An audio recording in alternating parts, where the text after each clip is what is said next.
27 февраля. Кирилл весноуказчик. По погоде в этот день судили о весне.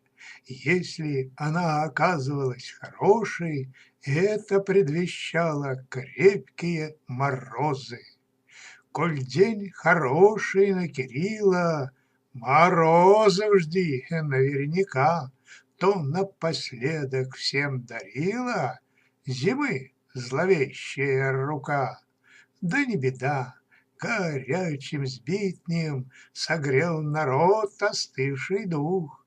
Не усидишь на месте сиднем, глотнувши пряных медовух. И мужики спешат ватагой снега утаптывать в поля, чтоб до краев весенней влагой напилась матушка-земля. Стихотворение Валерия Костюка.